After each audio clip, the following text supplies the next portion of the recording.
हाँ जी, नमस्कार, आदाब, सत श्री अकाल सभी को। फिर से आ गए रे बाबा। हाँ, फिर से, अरे बाबू यार, फिर से आना पड़ेगा यार। इस भारत देश में कंटेंट की कमी नहीं।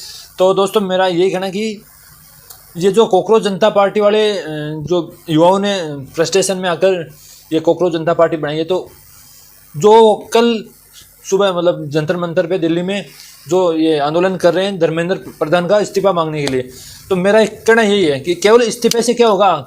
अरे वो तो इस्तीफा लेके कोई दूसरे पद पे बैठ जाएगा, बैठेगा नहीं तो क्या। उसने तो अनाप शनाप करोड़ों लाखों करोड़ों रुपए, अरबों खरबों रुपए कमा लिए तुम्हारे नीट के पेपर स्कैम कर करके। हाँ, वही बात है, मेरे कोई चीज़ कंट्रोल में है तो अगर मैं उसको ढील दूंगा तो ही वो गड़बड़ होगी। उसमें मैं ढील नहीं दूंगा, बिल्कुल तत्पर रहूँगा।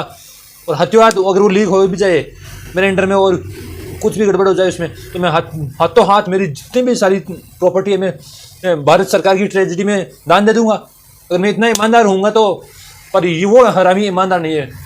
तो इसीलिए मेरा कहना है कि केवल कॉकरोच जनता पार्टी के सभी युवाओं से कि केवल कल 6 जून 2026 को केवल उनका उस धर्मेंद्र प्रधान का इस्तीफा नहीं मांगना है। हमें कहना है उसको फांसी होनी चाहिए।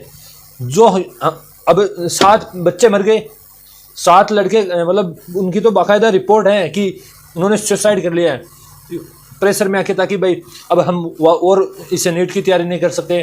एक तो हमारा सिक्कर का मर गया है, हमारे सिक्कर का बच्चा है मेघवाल समाज का, वो खत्म हो, वो उसने फांसी लगा ली, मर गया। वो 3 साल से वो कर रहा था नीट की तैयारी, भाई अब आएगा। तो अब की बार उसने सारे मैच किए थे ट्यूशन्स की, उसके बढ़िया कॉलेज MBBS कॉलेज मिल जाएगी उसको। पर अब उसकी ऐसी कर रही है, किसने की है, उसकी जान किसने ली है?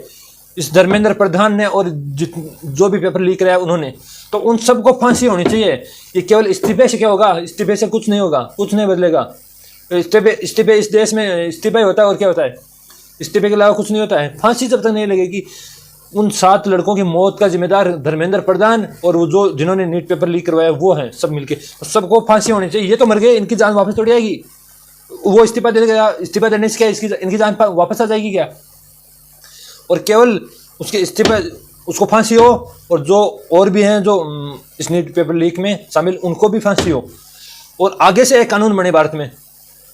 एक तो ये कानून, ये भाई जो बोल रहे हैं, सुनिए आप। कॉकरोच जनता पार्टी से मैं एक रिक्वेस्ट करना चाहूंगा। 6 जून को इनका प्रोटेस्ट होने वाला है for the resignation of education minister, and इस बात पे लेफ्ट विंग वाले एंड राइट विंग वाले दोनों अग्री करते हैं कि रेजिग्नेशन होना चाहिए। बट आई वांट कि सीजेपी इससे भी इंपॉर्टेंट एक मुद्दा उठाए जिसके बारे में कोई बात नहीं कर रहा, जिससे कि एक्चुअल में हमारे देश में बिग चेंज आ सकता है। एंड तुम लोगों की हेल्प चाहिए मुझे इस वीडियो को हर जगह शेयर करने में। तो मुद्दा यह है कि हर एक गवर्नमेंट ऑफिशियल के फैमिली के बच्चे बाहर देश की यूनिवर्सिटी में नहीं पढ़ सकते, उनको हमारे ही देश की government school and government college में ही पढ़ना पड़ेगा। They have to go through this system. ये कंपलसरी रूल होना चाहिए। क्यों, मैं बताता हूँ। तुम गूगल करके देखना, इन नेताओं के सारे बच्चे बाहर देश की यूनिवर्सिटी में पढ़ रहे हैं, एंड तुम यहाँ रो रहे हो कि भाई एग्जाम ही कंडक्ट करवा दो कम से कम। अगर हमारा एजुकेशन सिस्टम इतना ही अच्छा है, विश्व गुरु है हम, वो अलग बात है कि दुनिया की टॉप 100 यूनिवर्सिटी में हमारा नाम कहीं नहीं आता, बट फिर भी हमारे होम मिनिस्टर साहब बोलते हैं कि इंग्लिश बोलने में शर्म आएगी तुमको। इस देश में अंग्रेजी बोलने वालों को शर्म आएगी, ऐसा समाज का निर्माण अब दूर नहीं। तो फिर सर, ये नेताओं के बच्चे अंग्रेजों के देश की यूनिवर्सिटी में क्यों पढ़ रहे हैं? एंड ये रूल इवन ऑपोजिशन पार्टी की फैमिली पे भी अप्लाई होना चाहिए, ताकि जब उनके बच्चे भी इस सिस्टम से गुजरे तो उनको पता चले कि हमारे देश की रियलिटी क्या है, तब वो असली में आवाज उठाएंगे। क्योंकि क्या होता है ना, मैं बताता हूँ, एक कैंसर पेशेंट का दर्द सिर्फ एक कैंसर पेशेंट ही समझ सकता है, बाकी लोग सिर्फ सिंपैथी दिखा सकते हैं उसे। वैसे ही एक बच्ची ने अपने आप को खत्म कर लिया बाय सेइंग कि मम्मी पापा और मुझ में हिम्मत नहीं है फिर से एग्जाम देने की, तो वो किस दर्द में होगी वो सिर्फ वो बच्ची जानती थी। एंड अभी उसके माँ बाप किस दर्द से गुजर रहे हैं वो सिर्फ उसके माँ बाप समझ सकते हैं। जब तक इन नेताओं के बच्चे सेम सिचुएशन से नहीं गुजरेंगे, इनको नहीं पता चलेगा कि बच्चों पे क्या बीत रही है, जब तक ये रूल नहीं आएगा कुछ चेंज नहीं होने वाला। तुमको क्या लगता है, इस इंसान ने रिजाइन कर दिया तो इसके बाद जो आएगा वो बहुत ही सत्यवादी रेवोल्यूशनरी होगा? वो भी तो इन नेताओं के बीच में से ही आएगा। और एक कानून ऐसा बनना चाहिए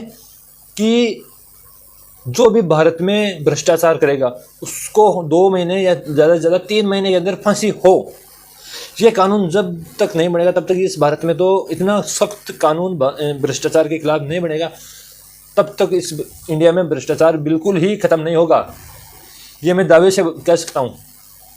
आप कमेंट में बताइए कि ये कानून बनना चाहिए नहीं बनना चाहिए। अब की बार वोट आने वाले हैं, इस राजस्थान में तो आने वाले हैं, तो आपका जो नेता है उसको बोलना कि तुम ये कानून बनवाओ। जो भी आपका नेता, जिसको बोलते हो कि ये इन दोनों से अलग है, ये दोनों तो ऐसे मिलके चलते हैं कांग्रेस बीजेपी वालों से, ये कांग्रेस बीजेपी वाले ऐसे मिलके चलते हैं, तो वो ये तीसरा ये न्याय योद्धा है, पता नहीं क्या क्या बोलते हो तुम, तो उससे ये कानून बनवा दो तो मैं मान लूँगा, मैं भी उसको वोट दूंगा। कि जो भी भारत में भ्रष्टाचार करेगा उसको 2 महीने के अंदर 3 महीने के अंदर फांसी हो, और सब देखे उसको फांसी पे लटकते हुए, क्योंकि भ्रष्टाचार तो बहुत करते हैं, तो एक को तो लटकाओ। अभी इसको ही लटका दो, धर्मेंद्र प्रधान को, ये क्यों नहीं बोल रहा है? चलो ठीक है, वीडियो को लाइक करो, चैनल को सब्सक्राइब करो, थैंक यू। और इंडिपेंडेंट क्रिएटर्स को तो सब्सक्राइब करो, आपके कोई पैसे थोड़े लग रहे हैं सब्सक्राइब करने के। अभी तो पता नहीं, गालियाँ निकालने वालों को, समाज में फर्जी चीज़ें फैलाने वालों को तो आप बहुत सब्सक्राइब करते हो। Thank you.